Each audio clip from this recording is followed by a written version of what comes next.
Et c'est quand même un moment hyper important dans notre vie, un premier accouchement.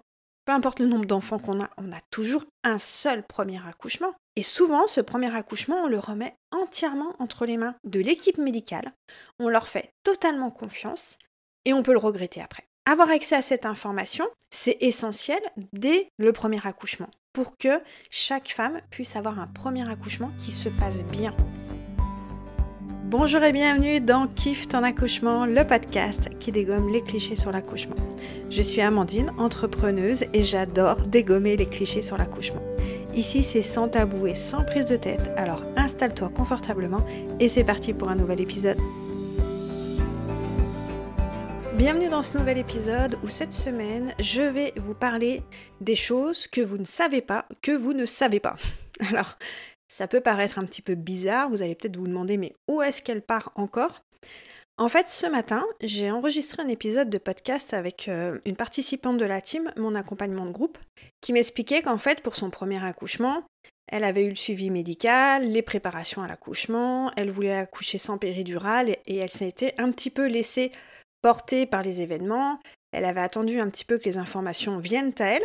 Et je m'étais fait la réflexion que pour la plupart des femmes, c'est ça. Moi aussi, c'était vraiment cette idée de « Ok, il y a des informations qui viennent à moi, j'en prends note, je vais chercher aussi un petit peu de mon côté, mais bon, sans plus. » Et en fait, je me rends compte le jour de l'accouchement, je me rends compte après que finalement, il me manquait des tonnes d'informations.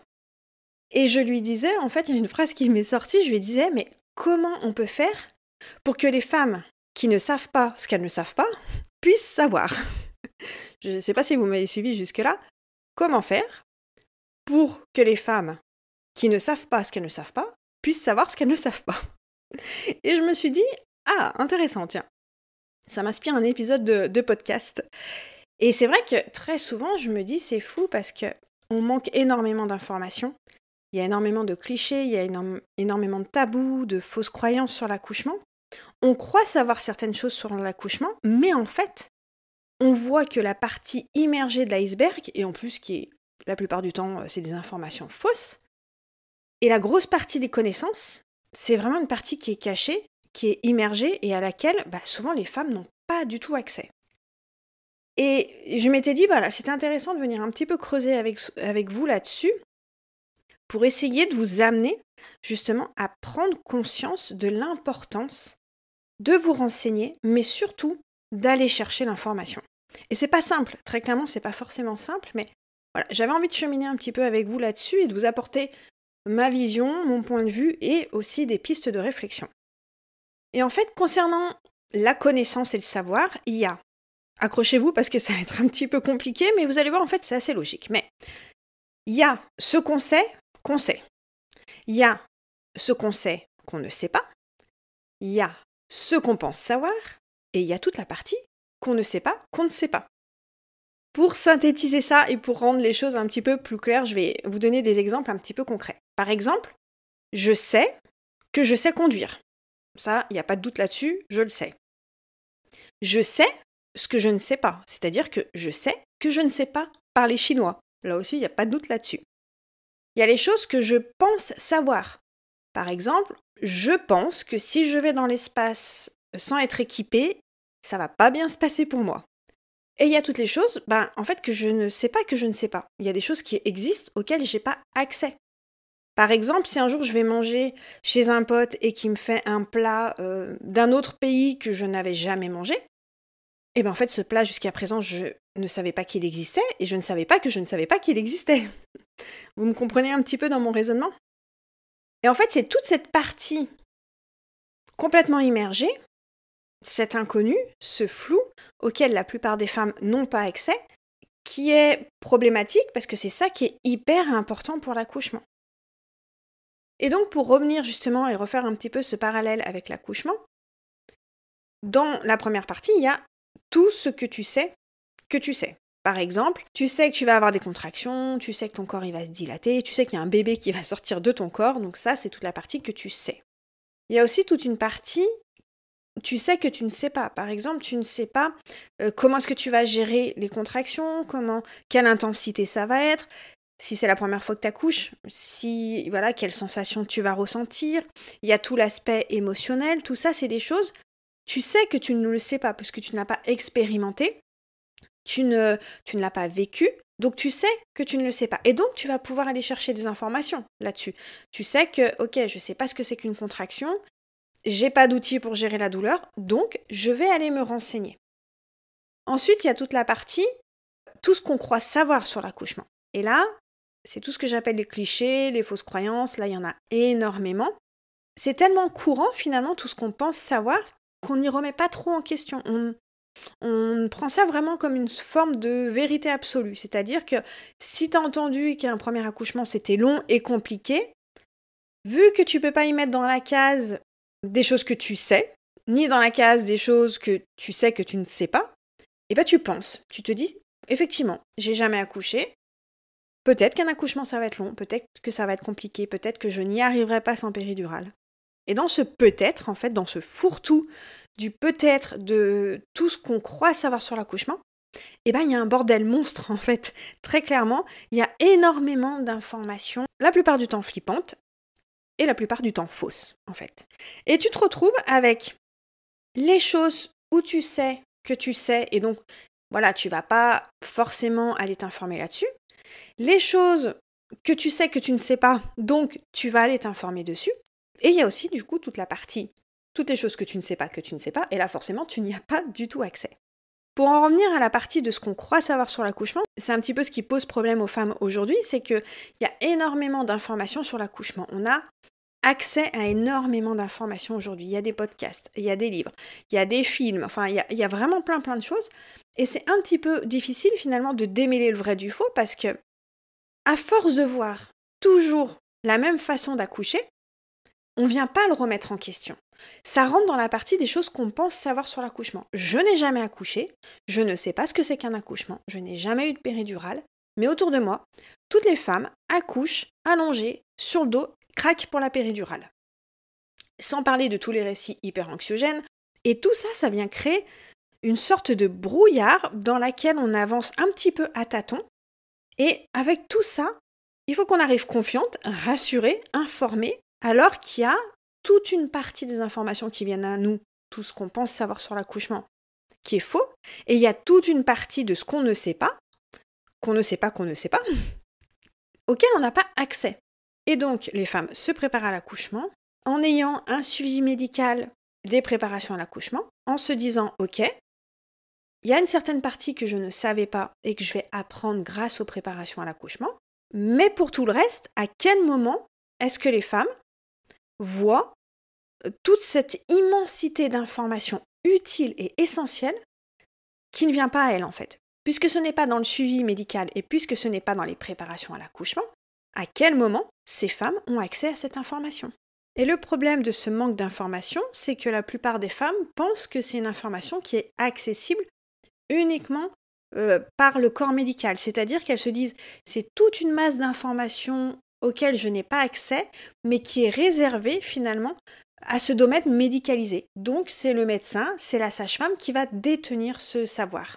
Et c'est là où il y a un problème parce que finalement, cette masse d'informations dont les femmes n'ont pas accès, elle est remise dans les mains des soignants alors que les femmes devraient s'en emparer. C'est elles qui devraient avoir cette connaissance, puisque l'accouchement, c'est pas un acte médical.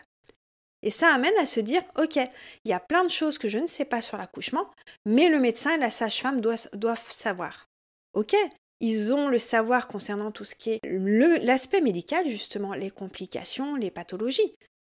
Mais concernant le déroulement de l'accouchement, c'est aux femmes d'avoir ce savoir. C'est aux femmes d'aller chercher cette information et de ne plus la laisser entre les mains des soignants. Donc elles arrivent avec leur petit baluchon des choses qu'elles auront appris sur l'accouchement. Elles arrivent avec leur petit baluchon des choses qu'elles ne savent pas sur l'accouchement. Comment est-ce que je vais gérer une contraction? Est-ce que je vais tenir sur la longueur? Est-ce que mon accouchement va bien se passer? Et elles arrivent avec leur petit baluchon, le petit fourre-tout bordélique avec, oulala, un premier accouchement, ça peut être long, ça peut être compliqué, tu vas peut-être souffrir. Et voilà, avec tout ce que notre société, tout ce que notre entourage veut bien nous refourguer. Et en fait, il leur manque le baluchon, le sac le plus important. Celui avec les vraies infos rassurantes, avec les vraies infos qui vont leur permettre d'arriver à l'accouchement en étant informées, confiantes, en sachant comment ça va se dérouler, en ayant les idées claires sur le déroulement de l'accouchement, en sachant les protocoles hospitaliers, pouvoir s'adapter si tout ne se passe pas comme prévu, comprendre ce qui se passe dans leur corps, avoir connaissance des facteurs extérieurs qui peuvent perturber, avoir notion de la physiologie, avoir un mental d'acier. Et tout ça, finalement, vu que c'est pas des choses qui, dans la plupart des préparations à l'accouchement, ne sont pas abordées, les femmes, elles arrivent à l'accouchement en pensant être prêtes. Bah oui, elles ont fait leur préparation à l'accouchement. Dans le terme préparation à l'accouchement, il y a le mot préparation, préparer. Je suis prête. Et en fait, pas du tout. Pas du tout. Et ça amène à des situations comme, hélas, énormément de femmes vivent. C'est-à-dire que c'est après coup, c'est après leur premier accouchement, qui souvent a été médicalisé, c'est pas passé comme prévu, ou alors elles avaient envisagé de ne pas prendre la péridurale et finalement elles ont craqué, entre guillemets, pour la péridurale. Selon comment elles ont vécu leur accouchement, pour le suivant, souvent elles se disent « je ne veux pas refaire pareil ». Et là, elles prennent conscience qu'il leur manquait des informations. Et là, elles vont passer en mode enquêtrice, recherche, curieuse, et qu'elles vont aller finalement petit à petit découvrir toutes les choses qu'elles ne savaient pas pour leur premier accouchement. Et moi, c'est exactement ce qui s'est passé. Pour mon premier accouchement, j'ai eu un suivi médical, j'ai eu mes préparations à l'accouchement, où on m'a expliqué grosso modo les phases de l'accouchement, vous arrivez, votre col s'ouvre d'1 centimètre par heure, à partir de 3 centimètres, on pourra vous poser la péridurale, quand vous avez la péridurale, vous ne pouvez plus boire, vous vous allongez, on vous dira quand pousser, peut-être que s'il y a besoin, vous aurez une épisiotomie. Voilà, honnêtement, ce que je viens de vous dérouler comme résumé de l'accouchement, mais c'est tellement courant, c'est même pas exagéré en fait ce que je suis en train de vous partager, c'est vraiment limite ce qu'on nous apprend en préparation à l'accouchement. Et donc, comme j'ai eu mon suivi médical où mon bébé allait bien et moi il n'y avait pas de soucis particuliers et que j'avais fait sagement mes 7 préparations à l'accouchement, je me suis dit, je suis prête pour mon accouchement. Mais en fait, pas du tout. Et il y a aussi cette idée, vu qu'on est novice, qu'on n'a jamais accouché, qu'on ne sait pas faire, on s'en remet totalement à l'équipe médicale, sans même chercher à avoir des connaissances sur notre corps et sans même chercher à avoir confiance en nous. C'est-à-dire que on arrive à la maternité puisqu'il y a énormément de choses qu'on ne sait pas, notamment le fait qu'un accouchement, c'est pas un acte médical, qu'on a des droits, que notre corps sait faire, qu'il y a plein d'hormones qui entrent en jeu, que les salles d'accouchement ne sont pas forcément adaptées. Enfin, tout ça, vu qu'on ne l'a pas, on se dit, ok, l'accouchement, c'est un acte médical, parce que ça fait partie des choses qu'on pense savoir sur l'accouchement. L'accouchement, c'est un acte médical. Le médecin sait mieux que moi. Si je ne me laisse pas faire, potentiellement, il pourrait avoir une complication. Donc, je m'en remets à l'équipe médicale. J'ai gentiment fait mon suivi médical. Mon bébé va bien. J'ai gentiment fait mes préparations à l'accouchement. J'ai appris peut-être à respirer, à pousser. J'ai vu 2-3 positions. Et je verrai comment ça se passe le jour J. Grosse erreur, parce que là, il manque 90% des informations essentielles le jour de l'accouchement. Et c'est pour ça qu'il y a autant de femmes qui ont des accouchements qui sont longs et qui sont compliqués, parce que toute la partie des informations auxquelles elles n'avaient pas accès, c'était pourtant des informations essentielles. C'est vrai que c'est difficile d'aller chercher de l'information sur quelque chose qu'on ne sait pas, et surtout qu'on ne sait pas. Il y a tout un monde autour de l'accouchement, de la physiologie, de la confiance, du mental, auquel les femmes n'ont pas accès. Et si on ne leur montre pas le chemin, en leur disant « Est-ce que tu sais qu'il y a aussi une autre façon d'accoucher ? Est-ce que tu sais que ton corps est prêt ? Est-ce que tu sais que le jour J, ça va être avant tout un jeu d'hormones et qu'il faut que tu sois dans un environnement qui soit propice, que tu puisses te détendre, te laisser aller, et que pour tout ça, il faut que tu aies confiance en toi et en ton corps ? Est-ce que tu sais que le jour J, ton mental, il sera hyper important pour pouvoir tenir sur la longueur, gérer tes contractions, retarder la péridurale autant que possible ? Quand j'étais enceinte, il me manquait cette personne qui serait venue me taper sur l'épaule en me disant « Hé, tourne-toi, regarde, il y a tout ça que tu ne sais pas. Va gratter, c'est hyper intéressant, tu vas voir, tu vas trouver des choses fabuleuses. » Et mon rôle là, dans cet épisode de podcast, c'est vraiment de vous dire de ne pas vous contenter des informations que vous voyez à la télé, dans votre entourage. Ça fait partie des choses que vous savez et des choses que vous pensez croire sur l'accouchement. Et il manque encore une fois toute la partie des choses que vous ne savez pas, que vous ne savez pas. Donc, allez bien vous informer. Et en plus, partez aussi du principe que les gens de votre entourage n'ont pas accès non plus à cette information. Si une femme vous raconte un accouchement long, compliqué, douloureux, mon Dieu, les contractions, ça a été horrible, demandez-vous quel était son niveau de connaissance à cette femme et si elle avait accès à toute la partie immergée de l'iceberg, tout ce qu'on ne sait pas, qu'on ne sait pas. Et très souvent, vous allez vous rendre compte que c'est des femmes qui s'étaient contentées de ce qu'elles pensaient savoir sur l'accouchement, de ce qu'elles savaient sur l'accouchement, de ce qu'on leur avait transmis, mais qui manquait ce bagage hyper important de la vraie connaissance. Donc ne vous contentez pas de ce que vous voyez à la télé, ce que vous voyez dans les films ou ce qu'on vous raconte, soyez curieuse. Allez explorer en fait le monde. Lisez des livres sur l'accouchement physiologique, écoutez des épisodes de podcast. Voilà, allez vraiment chercher l'information et surtout, quand vous tombez sur une information flippante, sur une information anxiogène, dites-vous dans quel sac j'ai envie de mettre cette information. Est-ce que j'ai envie de la mettre dans les choses que je sais et d'en faire ma vérité? Est-ce que j'ai envie d'y mettre dans le sac des choses de ce que je pense savoir sur l'accouchement, mais là, ça mérite réflexion? Ou même, est-ce que j'ai pas envie d'en tenir compte de cette information? Pour rester un petit peu dans cette idée, dans cette représentation des petits sacs du savoir, et bien ce qui est important là, c'est de venir vider ce gros sac de ce que vous pensez savoir sur l'accouchement, qui est sûrement très très lourd à porter. Et en fait, c'est comme, vous savez, quand on a un garage qui est rempli de bordel, il y a un moment, on se dit, ok, il faut y mettre un grand coup, il faut que j'aille faire le ménage, et on se rend compte que 90% des choses qu'il y avait dans le garage, ça pouvait finir à la benne. Ben là, si vous allez vider ce sac de ce que vous pensez savoir sur l'accouchement, vous allez vous rendre compte, 90%, c'est à jeter à la poubelle. C'est des clichés, c'est des fausses croyances, c'est que des informations qui viennent vraiment entretenir la peur. Donc ce sac, il est vraiment à vider. Le sac de ce que vous savez sur l'accouchement, ben voilà, au gré des informations que vous trouvez, c'est top. Mais maintenant, il faut remplir au maximum votre sac des choses que vous ne savez pas, que vous ne savez pas. Comme ça, vous saurez que vous savez. J'espère que je ne suis pas perdue en route jusque-là. Mais voilà, c'est vraiment ce sac de vraies connaissances qu'il faut remplir avec de la confiance en vous, en votre corps, avec des informations rassurantes, parce que quand on vide le sac de ce qu'on pense savoir sur l'accouchement, on se rend compte qu'il y a tout un monde de connaissances hyper rassurantes qui existent. Et moi, ça me fascine, c'est pas le fascine en fait, même limite ça m'énerve plutôt, de me dire que cette connaissance essentielle et rassurante, elle n'est pas plus partagée et qu'il y a peu de femmes qui ont accès à ça. Pourquoi autant de femmes vivent des premiers accouchements qui ne se passent pas comme elles avaient prévu, qui ont un sentiment un petit peu soit de culpabilité, soit carrément traumatisant aussi, qui n'osent pas en parler parce que tout le monde leur dit « bah, tu vas bien, ton bébé va bien ». De toute manière, un accouchement, c'est ça. Moi, c'était exactement ça pour mon premier enfant. J'avais vécu un accouchement pas traumatisant en soi. J'ai eu un accouchement, mais hyper médicalisé. Je me suis totalement laissée faire. J'ai pas pu boire. J'ai eu une péridurale archidosée. J'ai eu une épisiotomie, mais qui m'a fait souffrir pendant des mois. Et surtout, j'ai eu énormément de mal à m'attacher à mon bébé. Alors maintenant, rétrospectivement, je sais pourquoi. Je sais qu'il y a eu plein d'enjeux à ce moment-là. Je sais que l'incidence d'un accouchement très médicalisé peut avoir une répercussion sur son lien d'attachement.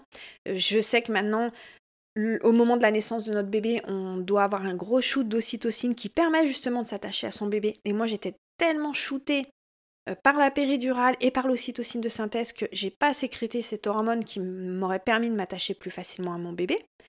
J'ai fait une grosse dépression postnatale parce que j'arrivais pas à allaiter, j'arrivais pas à m'attacher à mon bébé, j'avais cet épisio qui me faisait souffrir, j'étais mal en point. Ouais, mais moi j'allais bien et mon bébé allait bien. À qui est-ce que j'allais en parler? Et surtout, personne n'est venu me demander comment est-ce que j'allais. Et surtout, vu que dans mon entourage et dans les médias, à la télé, toutes les femmes accouchaient exactement comme moi j'ai accouché, pourquoi est-ce que j'irais me plaindre? J'en étais rendue à me dire, je suis juste peut-être trop douillette, trop, je sais pas, trop chouchotte, trop sensible, voire même, je suis peut-être juste une mauvaise mère qui aime pas mon bébé. Et tout ça, maintenant, rétrospectivement, je me rends compte que c'était mais à cause d'un manque de connaissances. Je suis allée à l'accouchement, mais totalement naïve, avec peut-être 10% des informations qui m'auraient été utiles et il me manquait les 90% des informations que je ne savais pas. Mais j'y avais pas accès et personne ne m'a donné accès à cette information. Donc, voilà, allez vraiment chercher l'information. Soyez curieuse. Il n'y a pas de questions bêtes concernant l'accouchement.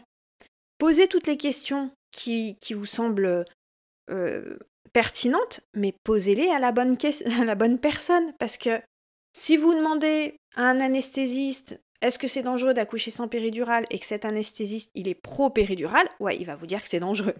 Si vous demandez à votre mère est-ce que les contractions ça fait mal alors qu'elle n'a pas pu avoir la péridurale, qu'elle a douillé, qu'elle a souffert, oui, elle va vous dire que ça fait mal. Allez chercher les informations au bon endroit. Si vous me suivez depuis quelque temps dans mes podcasts et sur Instagram, vous savez que j'ai un accompagnement de groupe qui s'appelle la Team. Donc c'est 15 futures mamans qui ont le même terme et le même projet sans péri. Et la vraie force de ce groupe, c'est que toutes les femmes qui viennent dans la team ont accès justement aux connaissances. Parce que dans la team, je donne beaucoup d'informations, donc elles ont accès à cette information rassurante. Et l'avantage, c'est que quand elles ont des questions, elles savent qu'elles vont la poser dans un espace sécurisé où elles ne risquent pas d'être influencées par la peur et les croyances des autres, parce que dans la team, très souvent, les femmes commencent à faire ce travail, commencent à vider leur sac de ce qu'elles pensent savoir sur l'accouchement. Donc ça donne un terreau beaucoup plus fertile pour des informations rassurantes. Puis surtout dans la team, moi je suis là aussi pour donner toutes ces informations archi rassurantes. Il vaut mieux très peu de personnes à qui vous parlez accouchement, mais vous savez que c'est des personnes qui vont être bienveillantes, soutenantes et rassurantes, plutôt que d'en parler au repas de famille, où vous savez que tout le monde vient avec son sac des choses qu'il pense savoir sur l'accouchement. Et c'est catastrophique parce qu'il y a tellement de choses anxiogènes que pas étonnant que les femmes, elles arrivent à l'accouchement en étant pétrifiées de peur, en se disant « Ouh là là, mon Dieu, espérons que ça se passe pas trop mal, parce que au vu de ce qu'on m'a raconté à droite à gauche, voilà, l'accouchement, ça peut être quelque chose de vraiment traumatisant. » Et c'est quand même un moment hyper important dans notre vie, un premier accouchement. Peu importe le nombre d'enfants qu'on a, on a toujours un seul premier accouchement. Et souvent, ce premier accouchement, on le remet entièrement entre les mains de l'équipe médicale. On leur fait totalement confiance et on peut le regretter après. Je fais partie de ces femmes qui l'ont regretté et je peux vous dire que j'ai énormément de femmes qui me contactent sur Instagram par message ou j'ai aussi beaucoup de femmes qui viennent dans la team pour un deuxième accouchement parce qu'elles ont eu un premier accouchement catastrophique, elles m'ont découvert entre-temps et que justement elles ne veulent pas revivre ça. Donc, avoir accès à cette information, c'est essentiel dès le premier accouchement pour que chaque femme puisse avoir un premier accouchement qui se passe bien et que chaque femme puisse savoir qu'il y a énormément de choses qu'elle ne sait pas et qu'il faut aller gratter, chercher. Donc, posez des questions, renseignez-vous. Lisez des livres sur l'accouchement physiologique. Regardez des vidéos d'accouchement naturel, même si vous envisagez de prendre la péridurale. De voir vraiment comment se déroule un accouchement. Par exemple, il y a une grosse croyance sur l'accouchement qui est que pour faire sortir son bébé, il faut pousser. Et c'est vrai, quand on voit les vidéos, on voit des femmes qui poussent pendant des heures, qui transpirent, qui ont les vaisseaux des yeux complètement explosés. Donc, dans notre petit sac, ce que je pense savoir sur l'accouchement, souvent on met, je pense que pousser, la phase de pousser de son bébé, c'est quelque chose de long et compliqué. Et en fait, quand on regarde plein de vidéos sur l'accouchement, on se rend compte que physiologiquement, il y a un réflexe qui fait que la plupart des femmes n'ont pas besoin de pousser. Le bébé sort tout seul. Si personne ne vous dit si vous avez le droit de boire pendant l'accouchement, vous avez le droit de demander une péridurale pas trop dosée. Vous êtes capable d'accoucher sans péridurale pour un premier, même à la maternité.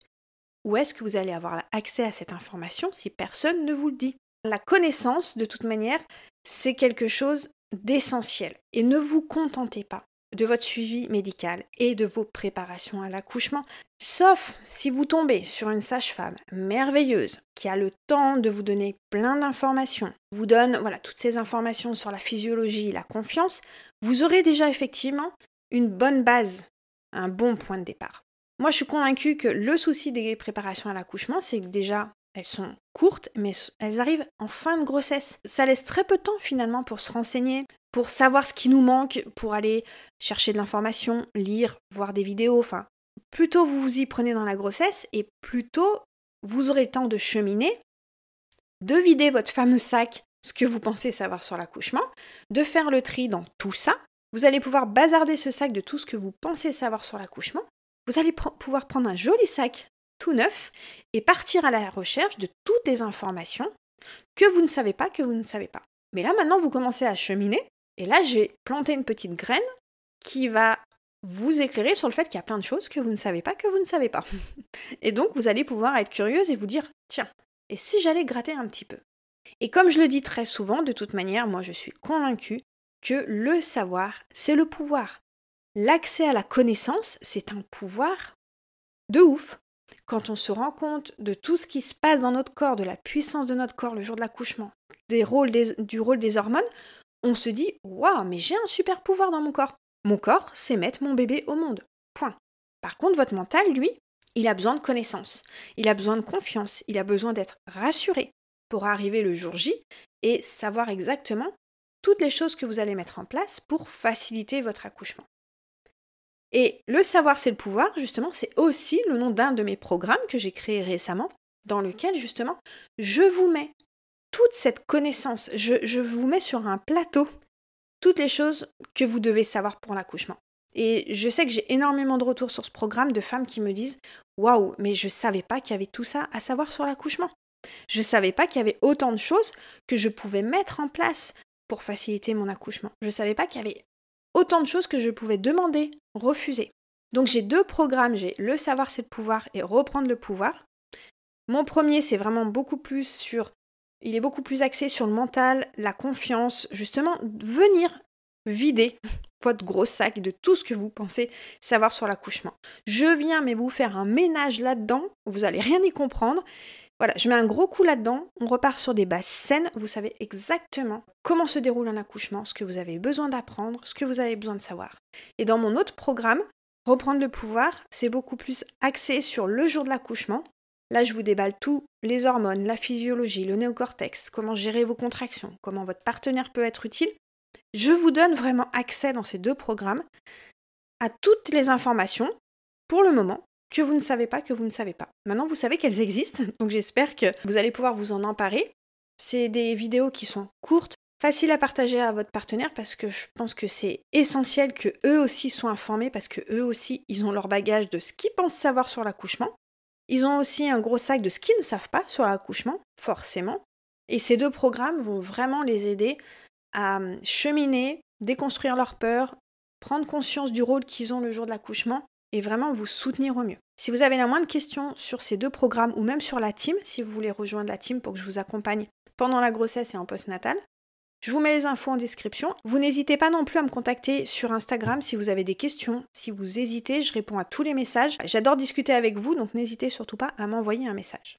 Donc pour conclure cet épisode, le savoir, c'est le pouvoir. Et c'est important de sortir un petit peu de ce conditionnement dans lequel on nous a mis, qui nous fait croire qu'on ne sait pas accoucher, que les préparations à l'accouchement suffisent, et qu'on doit se laisser finalement porté par les événements le jour de l'accouchement et qu'on doit s'en remettre à l'équipe médicale.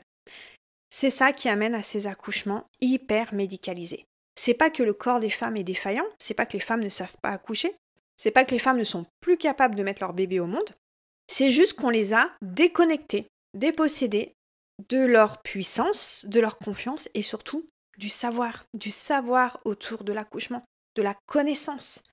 C'est archi limité la connaissance autour de l'accouchement et c'est toujours dans un sens. L'accouchement, c'est horrible, c'est long, c'est compliqué, il faut prendre la péridurale, c'est quelque chose de médicalisé, le médecin sait mieux que moi. Il faut venir mettre un gros coup de pied dans la fourmilière pour faire un gros ménage dans toutes ces croyances, dans tout ce qu'on pense savoir sur l'accouchement et repartir sur des bases saines.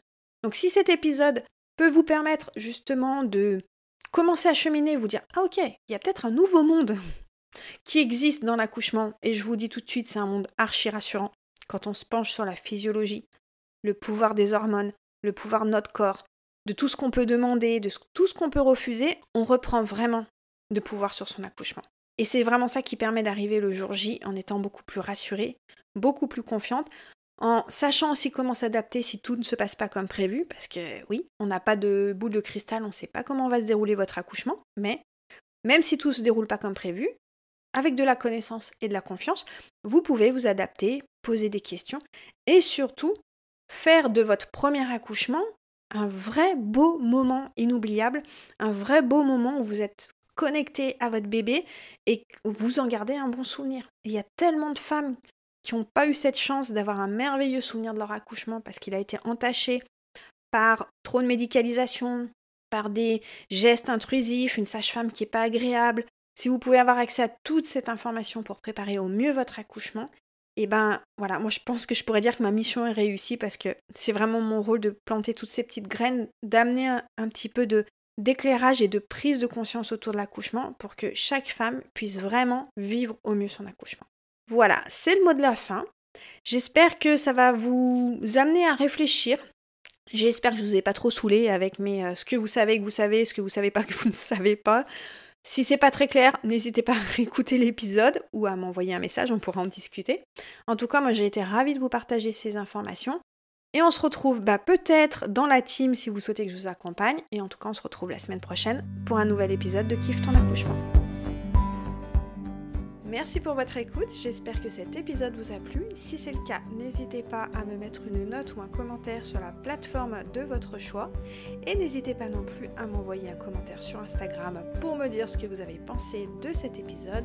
J'adore échanger avec vous. Et je vous dis à très bientôt pour un prochain épisode de Kiffe ton accouchement.